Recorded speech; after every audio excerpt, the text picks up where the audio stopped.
Howdy, partner. It's your boy Sheriff Skater V, and on today's video we're doing a review on Red Dead Redemption 2. Now you wake up there, boy. I saw that you weren't subscribed to the channel, and you better get ready because we're about to go down yonder. So how about you sit back and we enjoy this review. Released back in 2018, Rockstar released the sequel prequel to the amazing game released back in 2010, as you get to play as Arthur Morgan, the outlaw lead of this title.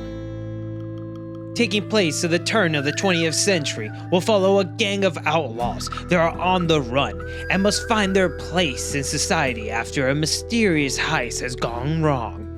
And while I won't spoil the story, it's not fully necessary to play the original classic, but it does basically lead to that original beginning. So you'll just meet characters and scenarios that influenced that game, but this one is its own unique standalone title, and it's definitely probably 20 times the scale of that game, because this has to be one of the most epic cowboy western stories ever. Because the writing and environmental storytelling is so consistent and unique compared to other games, that the NPCs have their own day and night moving cycles is completely unique. You actually see some of these characters go out and grab their own groceries. And while it does play very similar to the Grand Theft Auto series, even to its level design, it has a nice unique heaviness to it. And the weapons are very unique just for the era, as sometimes they'll be responsive or just won't work because you have to maintain them because they're just old relics of the time. And the story and missions will put you in scenarios that will be ideal for any cowboy dream. From old school shootouts with the Red Dead system from the original where you can slow down time and aim at targets, or commit some petty crimes with your fellow outlaws. Because under everything there's a secret RPG survival mechanics that goes with the gameplay and story. As you and the gang will be traveling from outpost to outpost, looking for different campsites to settle with the gang. And while none of this is forced on the player, things like checking morale, bringing food to the campers, and just enjoying their overall presence and just hanging with the camp can definitely be a benefit and help upgrade your overall experience in the game.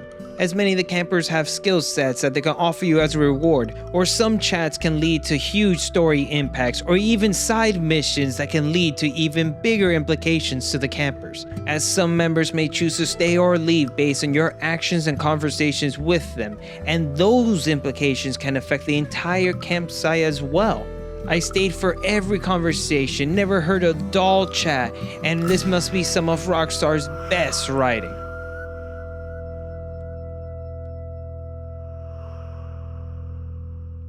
Now let's get to the gameplay. Now while it does play like the original, which is a slow GTA with cowboys and horses, instead of a criminal you get to be an outlaw cowboy. And they added this new RPG mechanic where you can actually interact with the NPCs and locals of some of the towns and villages that you'll meet, where you can actually point your weapons at them, yell at them, insult them, or even convince them to help you out in certain instances that can lead to different missions as well. And Rockstar has showcased the future possibilities of what NPCs can be by actually giving each one their own set of dialogue and personalities to go with them. Now the physical combat in this game is probably the weakest, but you're really here to go to the old school western gunplay action when you can get some revolvers and some shotguns and just go around and start tooling around. And your main mode of transportation is going to be your little horses, as you can take care of them and feed them and also maintain their overall health and stamina so they can help you out through the game. And while you can purchase and trade some of your horses in different outposts and ranches, it's best to find your little horsey out in the wild.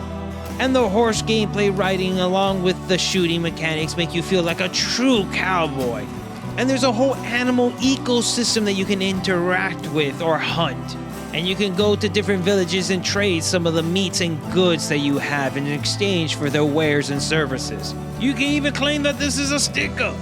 Now, I think this is some of Rockstar's best work in every scale. From the environments, gameplay, and story, you would think a game this scale about cowboys and like just horses and everything will be kind of boring, but they've managed to put you in scenarios that you will ideally think of being in as a cowboy. From petty crimes and bank robberies, the story will even let you have different outcomes to some of the missions, from going secretly out or going guns blazing. And the one thing that stands out in every Rockstar game is its open world sandbox.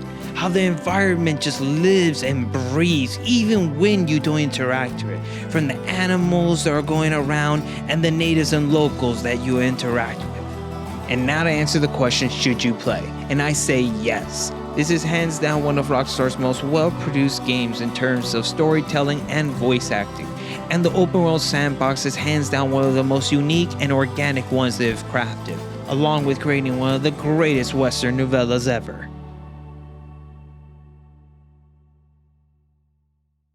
Having my ninth shot at Lil Timmy's Rudy Tooty Roundhouse Saloon out of 10. Now you city folks really think you got an iron belly? How do you handle this? This here is our nastiest whiskey we got. I don't know, Cletus. This kind of smells just straight up foul. Are you an outlaw or not? Either you're giving shots or you're taking them. Now drink up. Yeah! The following morning later. Oh, God. I can't feel my liver. Can someone call me a Uber? My horse ran off and I don't have any reception. Nah, hold up there, partner. I do appreciate you clicking the video, but me and my sheriffs kind of noticed that you haven't subscribed to the channel yet. Now that is a criminal offense, and that will let you at least 18 days in the slammer. But you can avoid that by heading over to my boy Skater V's Twitch channel. He's live streaming on that weird radio broadcast service that you youngins been on. Yo, thank you for watching the channel. It's your boy Skater V. Please like and share the video and subscribe.